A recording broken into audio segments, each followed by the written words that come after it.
So most American families cannot get their wealth to transfer more than 3 generations. So someone's going to take the effort and build the wealth, and they'll transfer it to generation 2. But if you don't transfer wealth with the right education and stewardship, generation 2 basically bleeds everything dry, and then their kids grow up and someone's got to start it over again.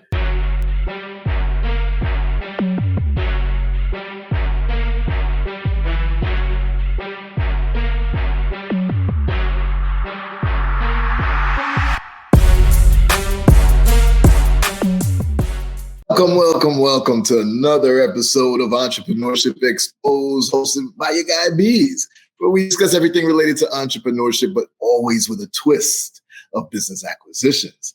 And today's topic is an extremely important one when it comes to generational wealth creation overall. And our guest today that's going to lead us through this topic, we met, I think it was last year.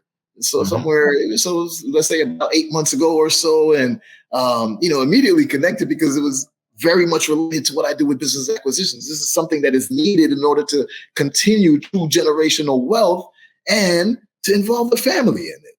So, warm welcome to my guy, none other than Kyle Fuller. How you doing today, Kyle? I'm doing super as always. It's an honor to be here, Beez, and I'm excited for this conversation. Awesome. It's an honor to have you here, man. I think this is long overdue, right? We've been talking about it for a while and even tried to schedule it, but we finally got this here. And I got so many questions for you. The reason I have this podcast is I like to share this type of information. I like to learn more, right? I never pretend that I am an expert in anything other than my lane, but then I fall on experts like yourself so that I can continue to expand and really navigate how to create wealth. So before we begin, just tell people a little bit more about yourself and who you are and what you do. Yeah, so I'm out here in Arizona, and I've been in the life insurance world for about 10 years now. And, I was always fascinated with money. And so my grandfather ended up setting me up with a Roth IRA when I was 16 years old. So I've owned that for over half my life now, a retirement product. And I was told early on that if you have good habits and you save money and you put it away into retirement, it'll compound and then you can, retire early. Back then they were telling me I could retire at 40, which sounded awesome because I didn't like going to school at the time and I didn't have my passion with work. So I didn't really want to work, so retiring early sounded amazing. Well, I graduated high school in 2007 and in 2008, the Great Recession happened and it hit Arizona hard. And so I watched about 40% of my retirement account just disappear. And it really caused me to just take a step back. And I just told myself, there's got to be something else out there with more certainty, more control that I can rely on to build wealth. Because what I was told back then is, hey, don't worry about it. You're young, you can recover. And I said, you know what, that might be true now, but what would you tell me if I was 60 years old and this happened? I don't have the time to recover then. So that strategy just didn't work for me. And so I just went and started talking to guys like you, very successful individuals in my early 20s. I didn't go to college. I went to networking events, seminars, and I would find millionaires and I would ask to take them to lunch. And I would just ask them, what would you do if you were me? What do you wish you would have known about money?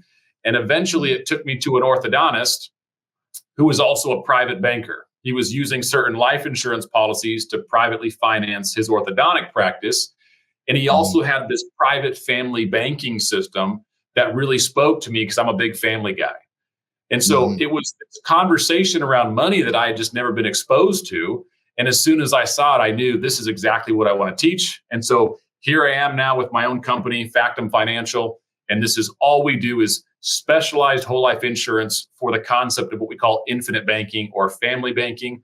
And it is now my passion in life. Now, I don't want to retire because I love what we teach so much because it brings families closer together. It brings businesses closer together, all around education, around money, which is something I think our country desperately needs. Nice. And I love that because once you love something, love what you do, then there's no such thing as retirement. You love to do it. You continue to do it. Okay, before you get to the episode, I just wanted to take another moment to say thank you to each and every one of you for supporting the channel. Entrepreneurship Exposed is starting to grow like crazy, and it's all thanks to you guys.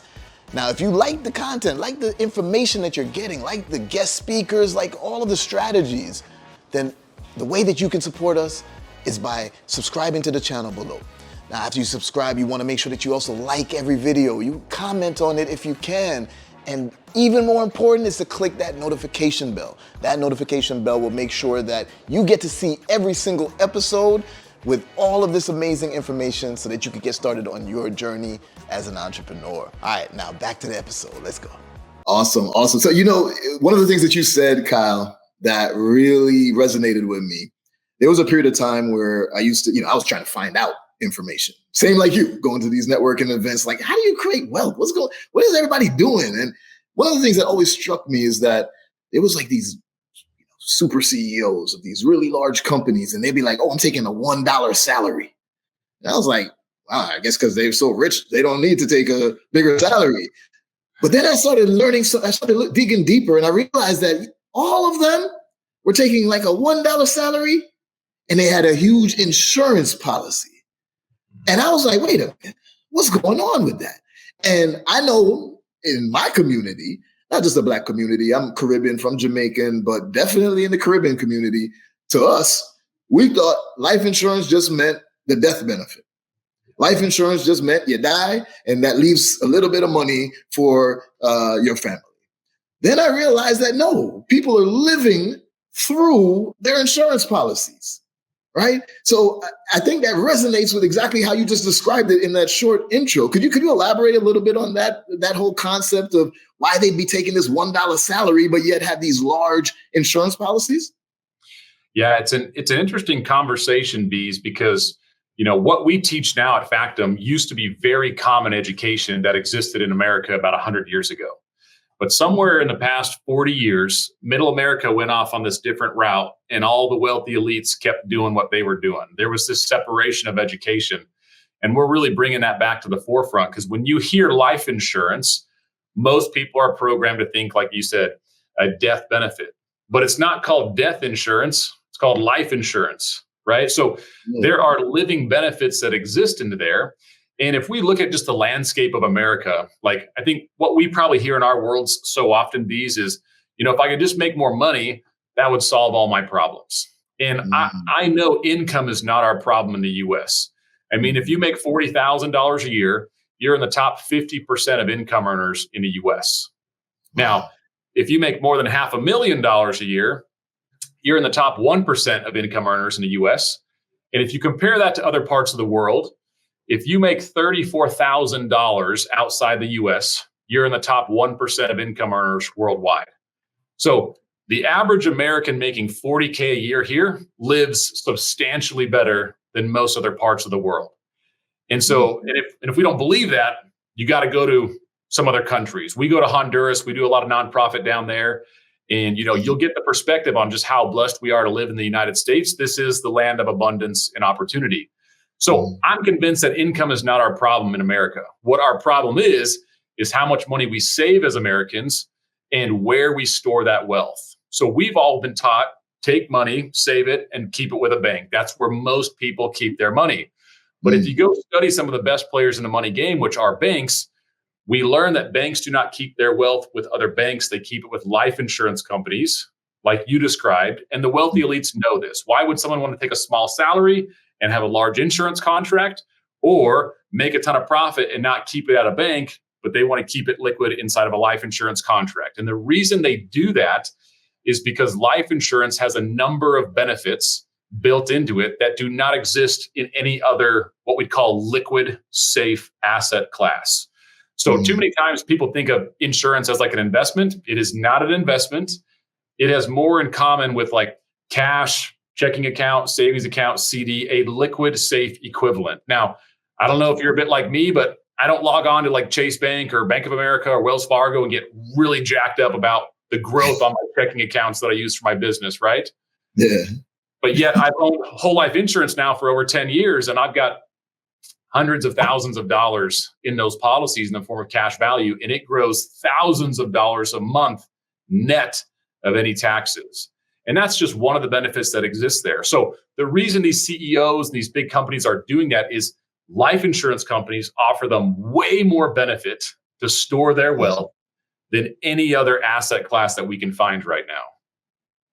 Yeah, definitely. And that's an important aspect for people to understand, is that income is the most heavily taxed type of revenue, right? So why would you want to focus on that, right? Yeah. And you said something that I want to dig a little bit deeper on. You said that this information was known and commonplace like 100 years ago, yet education seemed to have changed and then shifted towards the masses not understanding this. Why do you think that is?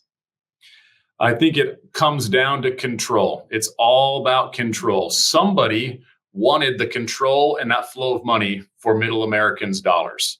Now, if you just kind of take a step back, right? Because this happened to me when I was 18. When I got rocked in the stock market, I kind of questioned everything I was being taught.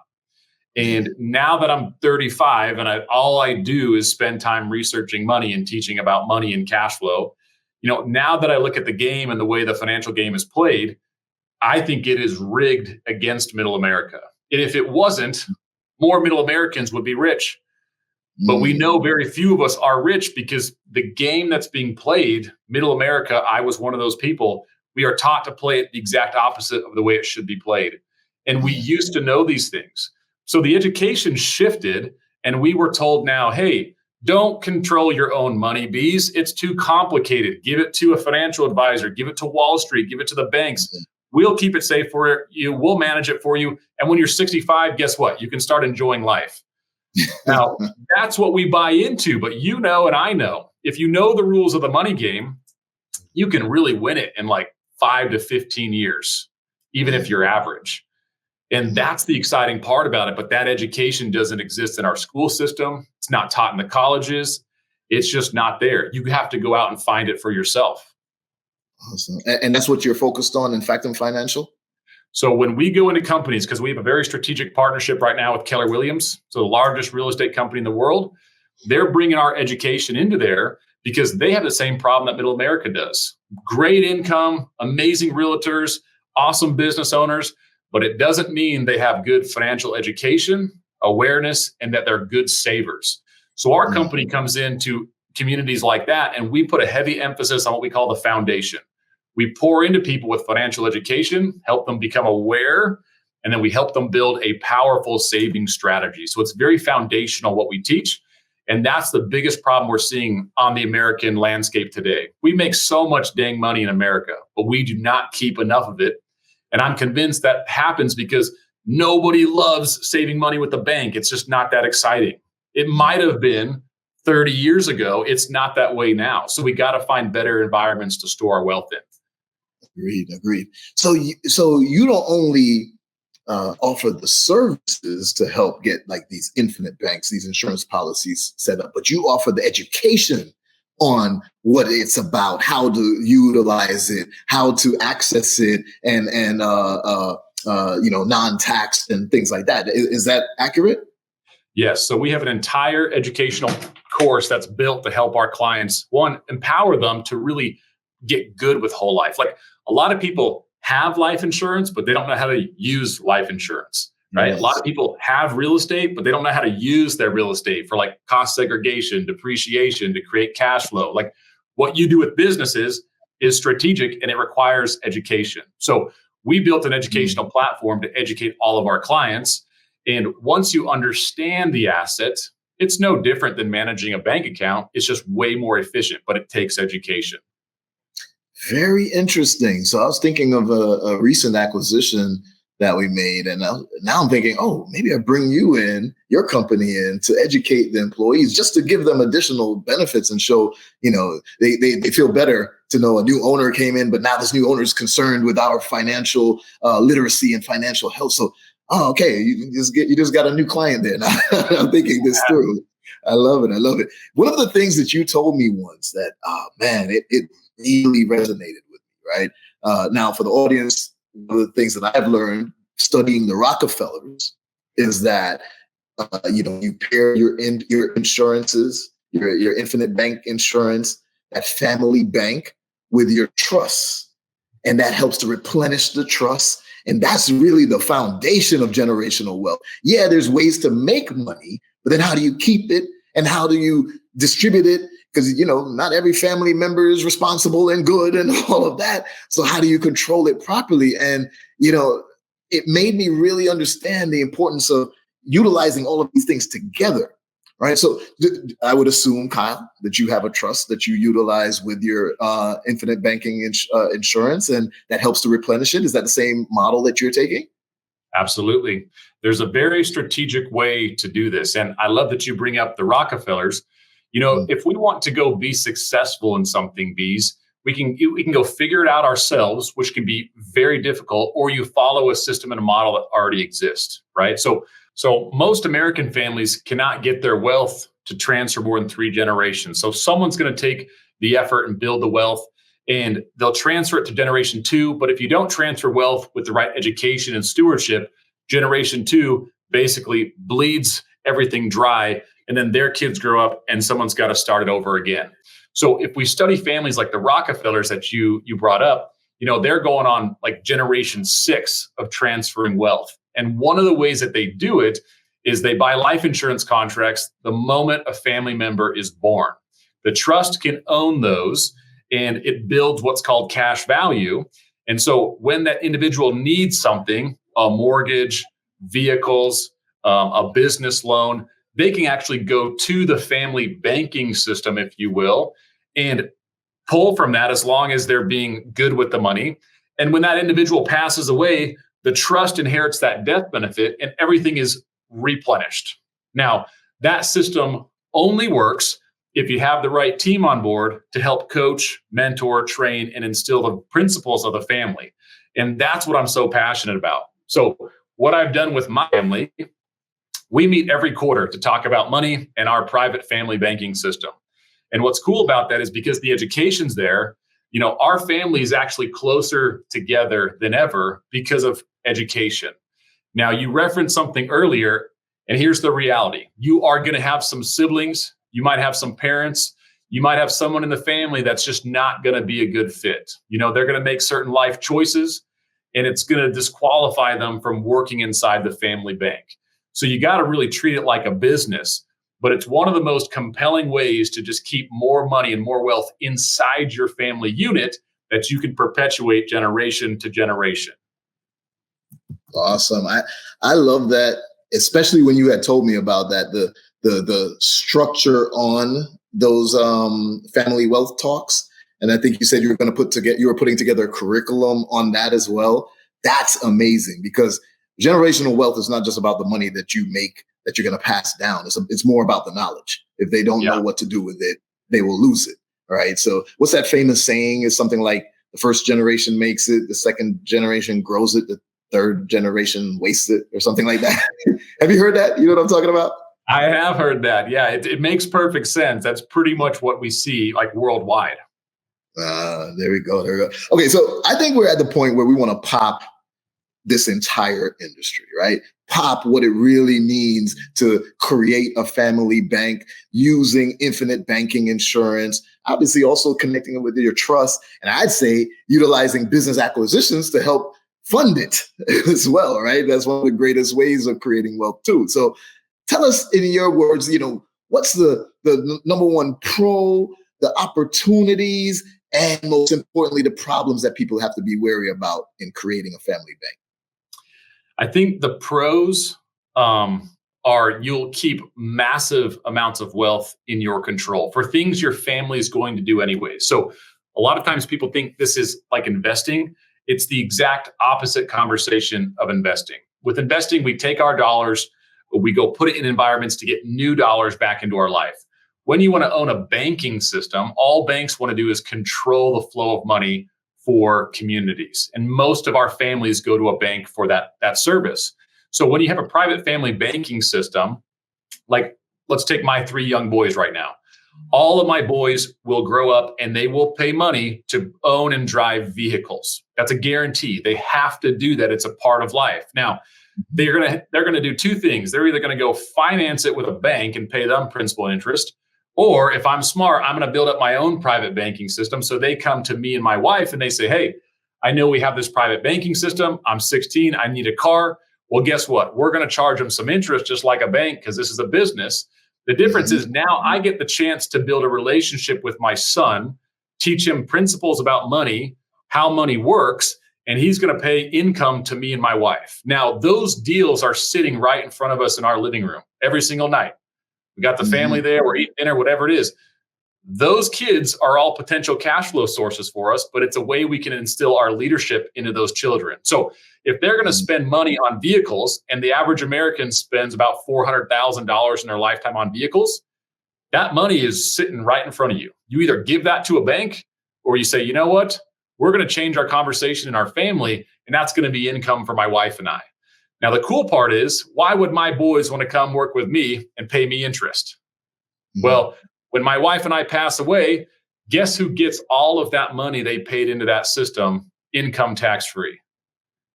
My boys. So think about that. If a bank said, hey, we're running a special right now. If you use us for mortgages and vehicles for the next 30 years, we'll write you a check tax free for every dollar principal and interest you paid us in 30 years. If someone offered that, would you go to any other bank? Absolutely not, right? So Beez, I got a big family. I'm the second oldest of 11 kids. Oh, wow. So I had a lot of siblings. So the average American is going to spend $400,000 on vehicles. Now, it took us 10 years to build this system as a family, but I can tell you there will never be a Fuller born that does not use the family bank for vehicles. We're talking like $20 million of interest cost will be kept in our family in one generation just from vehicles. Like, not that we discourage investing, but when that much money is sitting there for things the family has to buy, why would you not want to get in front of that? That's what we just willingly give to banks all day. So when we talk about the pros of this, there's so much control. There's so much money sitting in front of you, and it's an opportunity for you to bring the family together and actually teach them something about money. That's the way you're going to get it to perpetuate, right? And so I would say that's the biggest pro. I love that. I love that. And again, this is all about the education because, okay, so one of the things that I've learned that's important is, debt. A lot of times people feel that debt is bad. I was taught that growing up. Debt is bad. Credit is bad. And that's not true. There's good debt. There's bad debt, right? What are you using the debt for? So another concept that I eventually came across and that I utilize is OPM, other people's money. Apple has $200 billion cash in the bank, yet they still take out loans because they know the value of OPM. So there has to be that clear distinction on when to use OPM versus using your own family bank, right? And I think one of the things that most people don't realize that is even when people borrow against the bank, it still grows in interest. Like if the money was still in there, as long as you are paying it back on like a certain schedule or something along those lines. Is that correct? That is absolutely correct. So OPM is every investor and business owner's favorite acronym, right? It increases the efficiency. Now you have to be developed and disciplined. So I would say that is one of the problems is this system won't be for everyone if you don't have good money habits going in, which is why we focus on education and awareness prior. So you got to be a good saver. You got to have good money habits in place. Otherwise, the system is so flexible, it would be easy to abuse it. So one of the problems is you have to be disciplined with money, which honestly is applicable to everything, right? Like don't get into business or be an investor if you're not going to be disciplined. And so, yes, you can borrow against the cash value of those policies, still earn interest while you're using the insurance company's money to fund your deals, pay for the vehicles, all of those things. And so it definitely enhances whatever you're doing as an employee, self-employed individual, business owner, or investor. Okay. So we got into a major problem right there. But it's not a problem. It's a lesson. It's just a point that you have to be aware of that can become a problem, but you can address it. Right. So what about the opportunities? We kind of skipped that part though. So what would you say is like one of the opportunities right now for it? The opportunities are massive. If you look at the U.S. tax history right now, I'm going to go ahead and just say taxes are on sale right now. They're historically low. I don't think they can stay that low. And one of the major advantages or opportunities of people that are just parking loads of cash in the form of cash value in their policies is as soon as those dollars hit my whole life policies, the IRS will never have access to those dollars again. They're in my control. It's a private asset. It's going to go to my trust, income tax free. My boys will have access to that cash. And guess what they're going to do with it? They're going to go buy even larger life insurance contracts to pass on to their children. And so the IRS will never see those dollars from my family ever again. And this is a way for us to kind of escape some of the broken systems that exist in America and to bring communities together around self-reliance, independence, all of the things that we would celebrate and love as an American people, right? We want to be more independent. Now, here's the cool part, Beez, is I will never be a Rockefeller. It takes generations to build that kind of wealth, right? But it doesn't mean you and I cannot behave like Rockefellers for our families and for the communities that we support. Someone's got to get ahead of this, start this. And you think about how much wealth can be perpetuated this way and the communities that can be affected. That's one of the reasons why we've kind of scrubbed the words retirement from all of our family language. When you have purpose like this in life, you don't want to stop doing this kind of stuff because it's so compelling for families.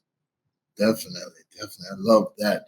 Would you say, because there's a lot of people out there that analysis paralysis, right?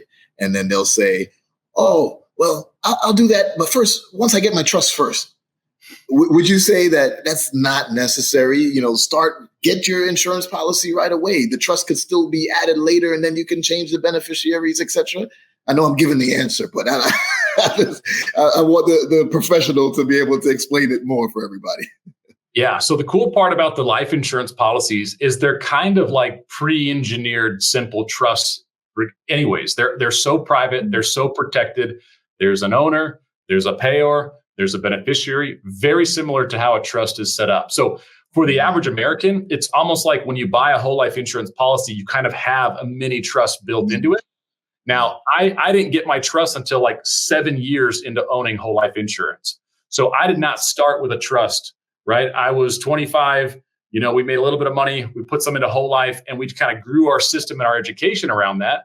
And I didn't even get my trust set up until I had owned whole life for about 7 years. And so don't feel like you got to do all these things. That we have an entire dashboard, a wealth dashboard, and a curriculum that'll coach everyone on how to get all the financial areas in their life dialed in like a 3 to 5 year time period, which has been a phenomenal value add. And we'd love to share that with all of your group. Awesome. So you also help with the trust creation as well? We don't do the trust creation, but money is a team game, Beez. And so we have assembled a great team over here. So when our clients, we only specialize in one thing. That's whole life and infinite banking. And anyone else that needs tax strategies, estate planning, property and casualty insurance, real estate investing, we got great partners that we know, like, and trust that our clients can go talk to. It's their decision if they want to work on them. But just know, like, part of what we do is we just hunt down the best people we can find in our world so that our clients can have access to them. Absolutely amazing. I love that. It's definitely putting together. It took me a long time to find each element of what you're describing, right? Yeah. And now seeing it all together and how it's working all together in one place, one source, even though, you focus on your lane, but you have the right partners coming in.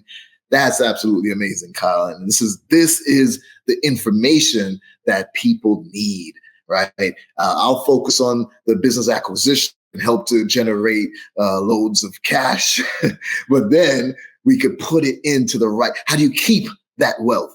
And putting it into your insurance policy and then utilizing trusts alongside it. That is just the recipe for true generational wealth. So I love it. That's it. All right. So Kyle, any last recommendations or words of wisdom that you want to leave the audience with to, in regards to all of this, especially considering most people think about, I'm just going to put my money in like an IRA or something, 401k, and how's that been working out for a lot of people who've been trying to retire? But is there anything that you want to give, that last word of wisdom for everybody? Yeah, I would just say, making money is one skill set and keeping money is a completely different skill set. And so when you got guys like you in your world, you're phenomenal at helping people make money. it's amazing. The reason someone like me and you would partner up is because we're going to help them on the other side keep more of what they make. When you got those two worlds working together, you're literally unstoppable. But it does take some education. It does take work. Money is not this passive game. It is still active. We've got to participate in it. But you get that team assembled and you'll be absolutely unstoppable. I love it. And would you say it's never too late to get this done? So the guy that taught me everything I know about money was 64 when he learned this. Wow. So he was not a young pup, and that's what he'll tell you. He's 80 now, and I still reach out to him at least once a month and thank him for what he taught me because the education he gave to me, it changed my family's financial trajectory for generations. And, so think about that. A 64-year-old was on the hunt looking for something different, new out there. And so it's never too late to start. And once you know the rules of the money game, it does not take 30 years to win it. I mean, we see people winning in 5 years, 10 years, 15 years. For me and my wife, we won the money game in about 9, and we started with nothing. Now, 9 years is not that long. Everyone's got about 9 years. Yeah. Oh, yeah. 9 years flies by like nothing now. I remember in high school, 4 years seemed like forever. Yeah, that's like the blink of an eye, right? Oh, that is the truth. You just gave me a little bit of PTSD. I was like, I never thought I'd get out of that, For real. Well, listen, Kyle, tell the people how it's the best way to get in touch with you and your company and to work with you going, if they choose.